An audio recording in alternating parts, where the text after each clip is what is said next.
Openly বলতেছি আমি এখন কিন্তু ওইখানে যাবো 10 টাকা সময় দেবো যে মোবাইল নিয়ে আমার মানে মোবাইল ভিডিও নিয়ে একদম আমরা হলো খানগুলা শহরের বাচ্চা ভরপুর আপ্যায়ন করলেন বেল্লাল ভাই তার বক্তব্যের। আর আমিও কিন্তু একটু বেল্লাল ভাইয়ের একটু বাদ দিতে পারি না, আমিও একজন যেহেতু রোস্টার, আমি একজন ডুয়েট রোস্টার, আপনারা আমি একটু নাস্তা করাবো। এই জিনিসটা যদি একটু না হয় চলেন বেল্লাল ভাই আমি একটু নাস্তা করাই। মোবাইল ভিডিও নিয়ে একদম আমরা হলো খানগুলা শহরের বাচ্চা।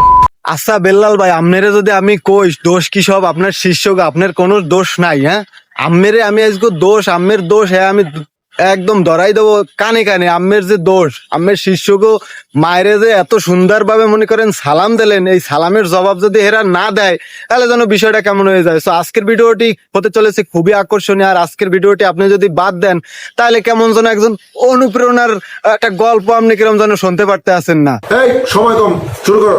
আমি যদি কই যে আম্মের বক্তরা আম্মের পিছে আম্মের হোগার পিছনে মোবাইল একখান লইয়া খালি খালি করে না কেন, আম্মে যে অনুপ্রেরণা দেশেন একটু হুনেই আগে আমনেগো যে 44 কোটি টাকার একটা অনুপ্রেরণা দেশেন। সে কত 44 লাখ ইনকাম করছি তো ভাই, আমি 3 মাসে 44 কোটি টাকা ইনকাম করব, কিন্তু ওইটা আমার ব্যাংকে থাকবে না, ওইটা আপনাদের ব্যাংকে থাকবে। এই কথা শুনে কোন শীর্ষ কোন বেল্লাল ভাইয়ের পিছনে পিছনে গড়বে না, পিছে সরি পাছায় পাছায় গড়বে না মোবাইল লইয়া। এই 44 কোটি টাকার কথা শুনে প্রতিটা ইয়াং পোলাপান, প্রতিটা এলাকার প্রতিটা মানুষ তার পিছেই তো গড়বে, কিন্তু উল্টা কি করলো থরসব বিল্লাল ভাই হেগো মায়ের একটু মনে করেন সালাম জানাইলো মোবাইল ভিডিও নিয়ে একদম আমরা হলো খানগুলা শহরের বাচ্চা। আমি যদি বলি প্রতিটা মানুষের এই ক্যামেরা লইয়া ঘোরার পিছনে যদি কারো হাত থেকে দেয় সেটা হচ্ছে থরসব বিল্লালের। কারণ আপনি যে এই যে 44 কোটি টাকার নতুন একটা লোভ ধরাইতেছেন হেগো ভিতর, এই লোভ তো অনেকে সামলাইতে পারে নাই। সঠিক বলেছেন। স্কুলের কলেজের মাইয়া পোলা যখনে যা আছে সবই এখন এই 44 কোটি টাকার পিছনে ঘটতে আছে। কেন হয়েছে লোভ ধরাইতেছেন না যে আমার ব্যাংকে অ্যাকাউন্টে ঢুকবে না, ঢুকবে সব আমার শীর্ষের ব্যাংকের অ্যাকাউন্টে। সে কত 44 লাখ ইনকাম করছি তো আমি 3 মাসে 44 কোটি টাকা ইনকাম করব, কিন্তু ওইটা আমার ব্যাংকে থাকবে না, ওইটা আপনাদের ব্যাংকে থাকবে। শীর্ষ হালার পালার একটাও মনে করেন রাত্রে ঘুমাইতে পারবে না, পোলাপানে মনে করেন মাঝে মাঝে একটু টেনশন করে কলেজে বা স্কুলে কিভাবে পরীক্ষার খাতায় লাগবে এই টেনশন। আর এখন নতুন একটা টেনশন ঢুকে গেছে 44 কোটি টাকা তার নিজের অ্যাকাউন্টে কিভাবে ঢুকবে। মানে থটসব বিল্লাল আছে না ভাই, হে আলো মনে করেন খুবই বড় একটা টেনশন ঢুকাইতেছে। 44 কোটি টাকা যেভাবে হোক তার অ্যাকাউন্টে ঢুকাইতে হইবে। বলেন কি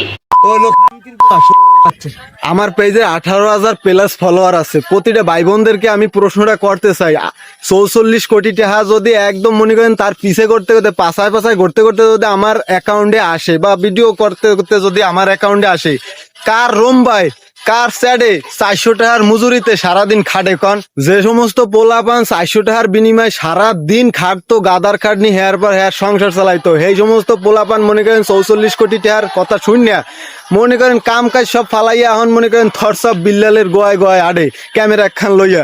আর মনে করেন হে বিরক্ত হইয়া হ্যার মা বোনরা একটু সালাম জানাইলো।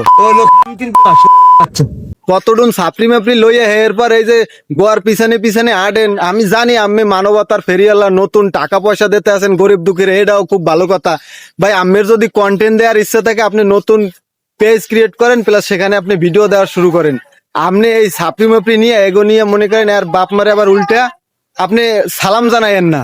থরসব বিল্লাল ভাই আপনাকে আমি বলতে চাই, আপনাকে আমি পার্সোনাল ভাবে চিনি বা আপনার সাথে আমার দেখাও হয়েছে, এটা একদম বাস্তব কথা। আপনাকে পার্সোনালি ভাবে বলতে চাই, আপনি যদি সোশ্যাল মিডিয়া আপনি কন্টেন্ট দিতে চান সেটাই দেন, এই সাপড়ি মাপড়ি বাদ দিয়ে ভাই শিক্ষা নিয়েও কিছু দেন। আপনি মাঝখানে যে মনে করেন মানবতার ফেরিওয়ালা আপনি মানুষকে দান করতেছেন, এটাও খুব ভালো, কিন্তু কিছু সাপড়ি মাপড়ি নিয়ে আবার আপনি তাদের কথাই আপনি বিরক্ত হয়ে যাবেন, এই বিষয়টা যেন কেমন হয়ে গেছে। আচ্ছা।